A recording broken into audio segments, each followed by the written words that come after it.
oftentimes, the more familiar you are with commercial trucks, and maybe the more in the maintenance side of that field, you're going to know more about preventive maintenance. But as I said in our first podcast, many of our customers are running businesses, and they don't have maybe a great in-depth knowledge of commercial trucks. So they have this car experience where I take my SUV in, and every whatever 3,000, 5,000, whatever the case may be, and I get an oil change done.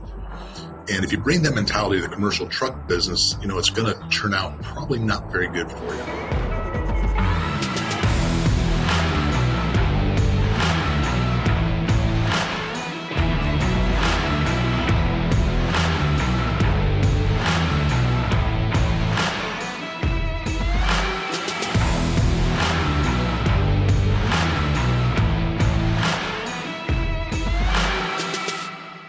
So today on Trucks Roll, as we said, we're going to talk about the superpower of preventive maintenance with commercial trucks.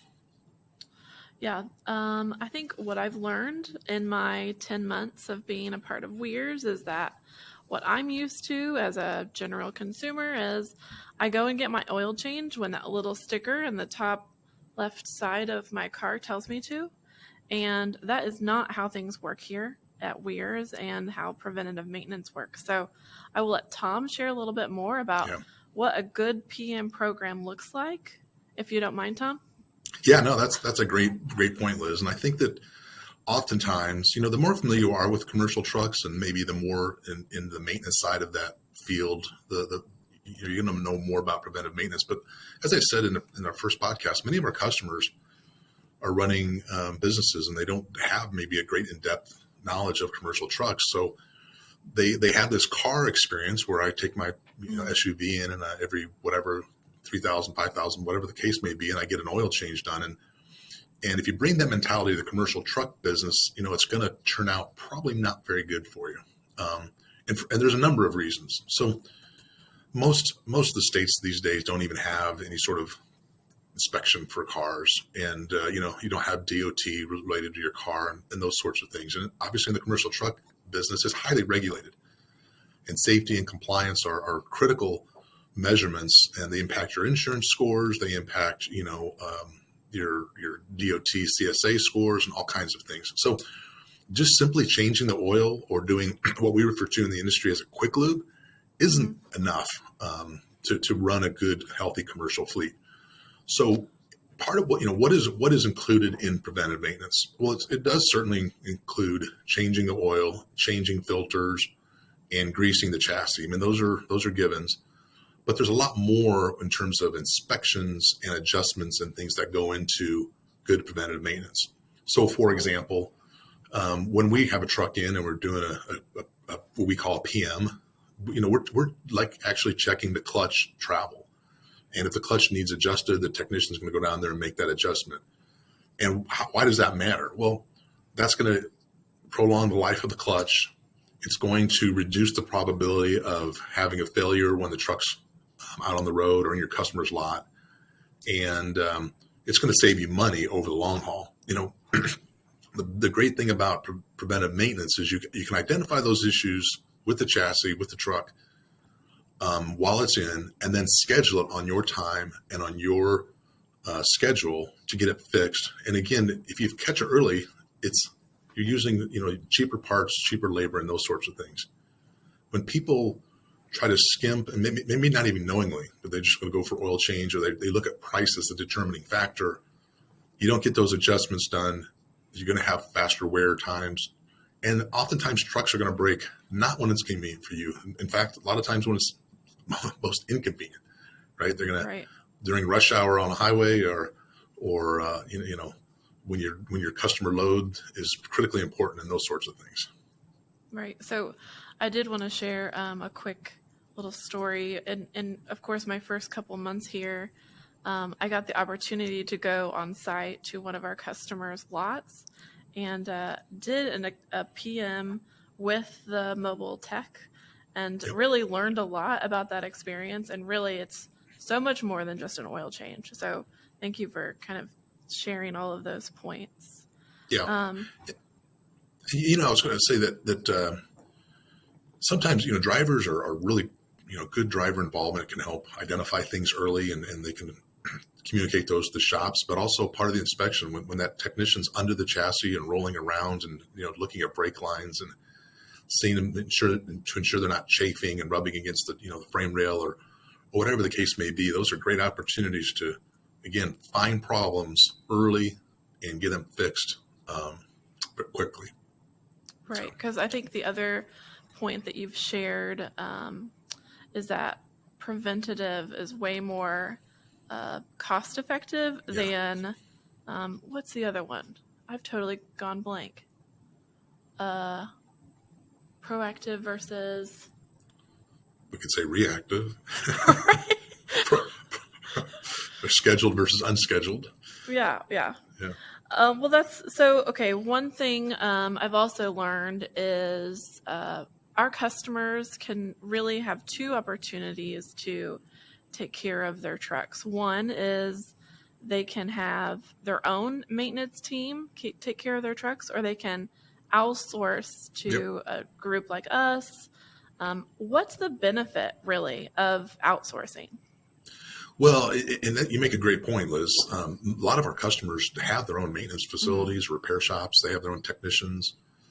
Sometimes it's just one person in the corner of the warehouse that works on their trucks, and sometimes it's if it's a large fleet, they may have 10 or 20 technicians in a facility. So we work with all types of different customers. And sometimes it doesn't make sense to outsource. So, if you've got the capabilities, you've got the skill set, you've got the capacity, then doing it in-house is perfectly, it's a perfectly fine solution. Although I will say you need to have a certain number of trucks to make it cost effective, but that's maybe a different topic for a different time. But one thing I will share is that in this day and age when technician shortage is so acute, we have challenges having enough technicians. Our customers are having those similar challenges. So if you think about a shop that, let's say, ideally they'd have 5 technicians, but because they can't hire enough, they've got 3. All right. Mm-hmm. So now you're down, you're 60% of capacity, and you got a truck. There's 2 trucks, and one needs a repair so it can go take tomorrow's delivery out, and the other one needs preventative maintenance. Well, generally speaking, the truck that's going to get prioritized is the truck that needs the repair, because the other one can run and this one cannot. So what you find over time, especially in those shorthanded situations, is the preventive maintenance cycles on trucks can get pushed back. So that truck doesn't get PM today, we'll do it tomorrow. Then that doesn't happen. And then a week goes by and maybe a month goes by. And before long, you've got too many trucks out of compliance. They're wearing faster than they should. And over a period of time, you end up with more breakdowns, higher costs, repair costs, and those sorts of things. So it might make sense for some fleets, if they're shorthanded, to outsource the preventive maintenance, make sure it's getting done, and handle the repairs in-house. Or we have some customers that do it the opposite, where they'll outsource repairs and do the preventive maintenance in-house. So, it's just more of a preference, and we like to work with our customers to identify which is the better solution for them, if outsourcing is a good idea. Thanks, Tom. So we talked through the superpowers of PMs, and maybe what our listeners and customers, if they're thinking, I have no idea where to get started, where would you suggest they start? Well, first off, it's very common for customers. Excuse me. Well, first off, it's very common for customers to have those questions and thoughts. Again, they're experts in their business, whatever that might be, and they're not necessarily experts in the commercial truck business. So if you have those questions, that's a great start. And when we've worked with customers in the past that don't have a good, robust program, there can be a tendency to want to tackle and eat the elephant, if you will, in one bite, and that's really not the way to do it. We advocate a kind of a slower approach. Look at the fleet. I mean, is it how some trucks run high mileage, some might run low mileage. You might have different types of styles of trucks doing different jobs in your company that need different preventive maintenance cycles. So you have to peel back the onion, spend a little bit of time kind of analyzing, and create a starting point. We talk about the superpower of PMs. You can PM trucks schedules. You can have a schedule based on time, mileage, engine hours.